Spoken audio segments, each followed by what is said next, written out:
बहुत प्राचीन काल की बात है, जब देवता और मनुष्य एक ही धरती पर विचरण करते थे।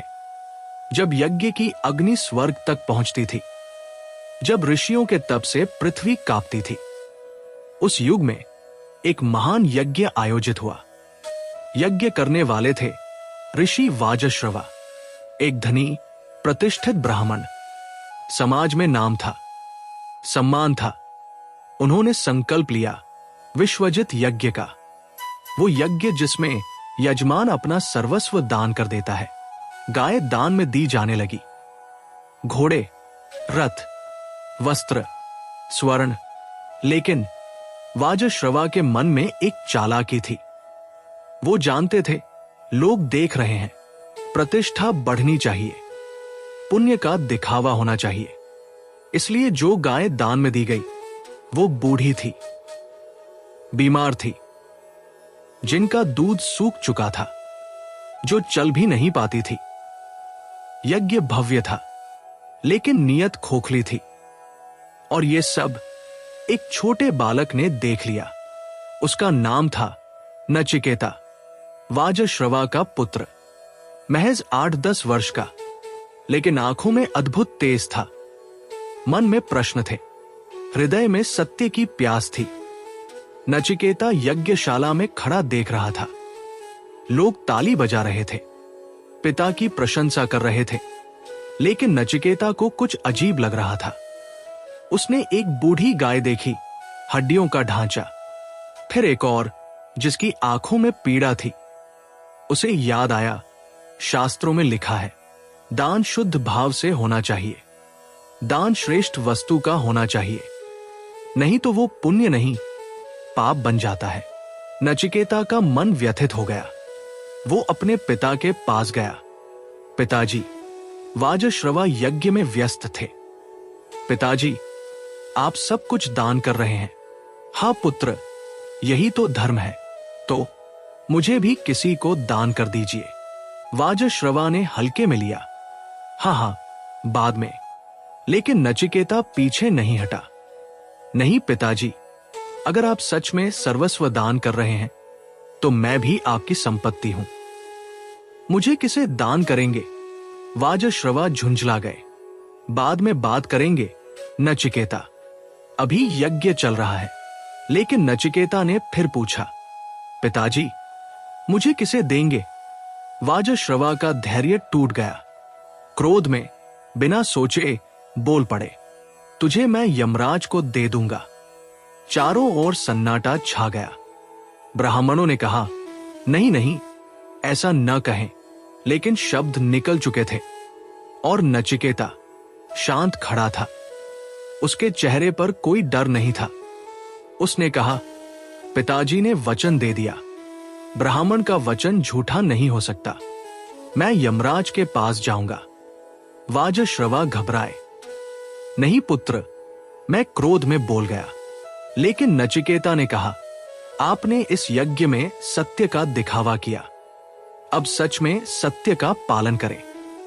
और इतना कहकर वो चल पड़ा दक्षिण दिशा की ओर, यमलोक की ओर, मृत्यु के देवता के पास। एक बालक, अकेला, निडर।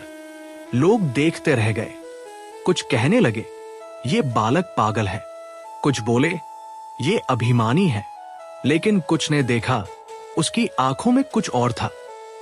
सत्य की खोज, धर्म के प्रति अटूट निष्ठा और एक गहरा प्रश्न जो उसके मन में हिलोरे ले रहा था।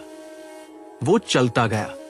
दिन बीते, रातें बीती, जंगलों से गुजरा, नदियां पार की और अंततः पहुंच गया यमलोक के द्वार पर। एक विशाल, भव्य लेकिन भयानक महल, काले पत्थरों से बना, जहां हवा ठंडी थी, सन्नाटा गहरा था। नचिकेता ने द्वार खटखटाया, कोई नहीं आया। वो अंदर गया। विशाल हॉल था, सिंहासन था, लेकिन यमराज नहीं थे। नचिकेता वहीं बैठ गया, प्रतीक्षा करने लगा। एक दिन बीता, 2 दिन बीते, 3 दिन बीत गए। नचिकेता वहीं बैठा रहा, न कुछ खाया, न पानी पिया, बस प्रतीक्षा की। तीसरे दिन की शाम यमराज लौटे। जब उन्होंने देखा द्वार पर एक बालक बैठा है, 3 दिनों से बिना अन्न जल के, यमराज चौंक गए। ये कौन है और मेरे द्वार पर क्यों बैठा है? उनके सेवकों ने बताया, महाराज, ये वाजश्रवा का पुत्र है। पिता ने इसे आपको दान कर दिया। यमराज को बड़ा क्षोभ हुआ। वो जानते थे अतिथि का अपमान महापाप है, विशेषकर ब्राह्मण बालक का। वो नचिकेता के पास आए। पुत्र, मैं 3 दिनों से नहीं था। तुम्हारा अतिथि धर्म भंग हुआ, इसके लिए मैं क्षमा चाहता हूं। नचिकेता ने शांति से कहा, कोई बात नहीं महाराज। यमराज बोले, नहीं, अतिथि का अपमान हुआ है, इसका प्रायश्चित करना होगा। तुम 3 दिन भूखे रहे, मैं तुम्हें 3 वरदान दूंगा। मांगो, क्या चाहिए? नचिकेता ने सोचा, फिर बोला, पहला वर, मेरे पिता का क्रोध शांत हो जाए। जब मैं वापस जाऊं तो वो मुझे प्रेम से स्वीकार करे।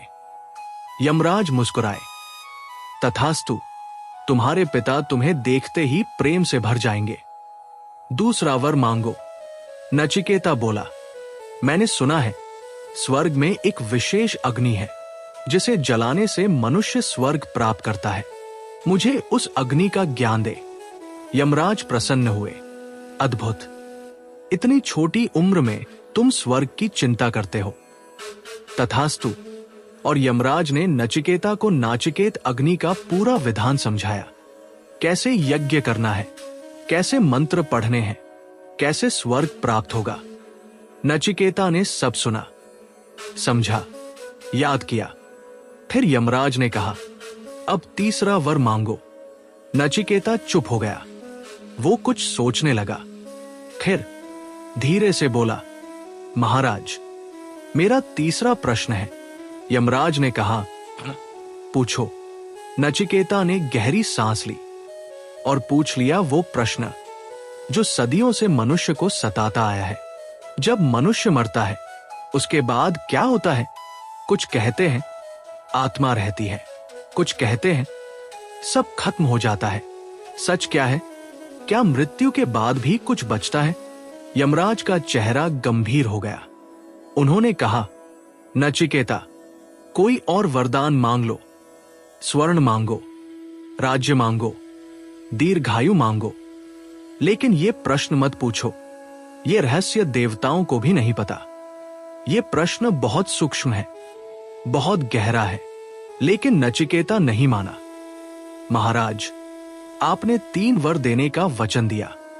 सोना चांदी नष्ट हो जाएगा, राज्य छिन जाएगा, लंबी उम्र भी एक दिन खत्म होगी, लेकिन ये प्रश्न, ये तो शाश्वत है। कृपया इसका उत्तर दे। यमराज ने फिर कहा, 100 पुत्र मांग लो, 1000 वर्ष की आयु मांग लो, पृथ्वी का साम्राज्य मांग लो। लेकिन नचिकेता दृढ़ था। नहीं महाराज, मुझे बस यही जानना है, मृत्यु के बाद आत्मा का क्या होता है। यमराज ने देखा इस बालक में अद्भुत दृढ़ता है। वो मुस्कुराए।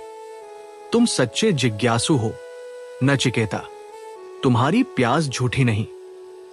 और तब यमराज ने शुरू किया वो उपदेश जो बाद में कठोपनिषद बना।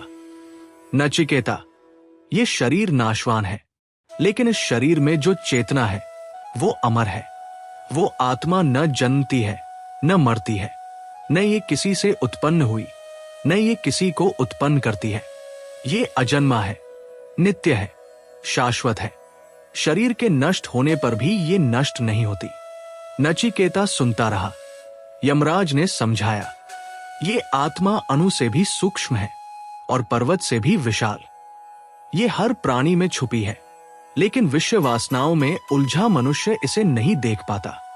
जब मनुष्य इंद्रियों को वश में करता है, मन को स्थिर करता है, बुद्धि को शुद्ध करता है, तब इस आत्मा का साक्षात्कार होता है। और जिसने इस आत्मा को जान लिया वो अमृत हो जाता है। उसके लिए मृत्यु नहीं रहती, क्योंकि वो जान लेता है मैं शरीर नहीं, आत्मा हूं। नचिकेता की आंखों में आंसू आ गए। पहली बार उसे उत्तर मिला था, वो उत्तर जो शब्दों में नहीं, अनुभूति में था। यमराज ने कहा, नचिकेता, तुम धन्य हो। इतनी छोटी उम्र में तुमने वो पूछ लिया जो बूढ़े भी नहीं पूछ पाते। तुम्हारी खोज सच्ची थी, इसलिए तुम्हें उत्तर मिला। नचिकेता ने यमराज के चरण छुए। अब मैं वापस जा सकता हूं। महाराज, यमराज ने आशीर्वाद दिया। जाओ पुत्र, और इस ज्ञान को संसार में फैलाओ। नचिकेता लौट आया। पिता ने उसे गले लगाया। गांव ने उसका स्वागत किया। लेकिन नचिकेता अब वो बालक नहीं रह गया था जो गया था। उसकी आंखों में एक अलग ही चमक थी। उसने जान लिया था मृत्यु क्या है, जीवन क्या है और आत्मा क्या है। और ये ज्ञान सदियों तक गूंजता रहा। कठोपनिषद में, वेदांत में, हर उस साधक के हृदय में जो सत्य की खोज में निकला। क्योंकि नचिकेता ने सिखाया, सत्य की खोज में निडरता चाहिए, प्रश्न पूछने का साहस चाहिए, और सबसे बड़ी बात, मृत्यु से नहीं, अज्ञान से डरना चाहिए। आत्मा अमर है, और जो इसे जान लेता है वो स्वयं अमर हो जाता है।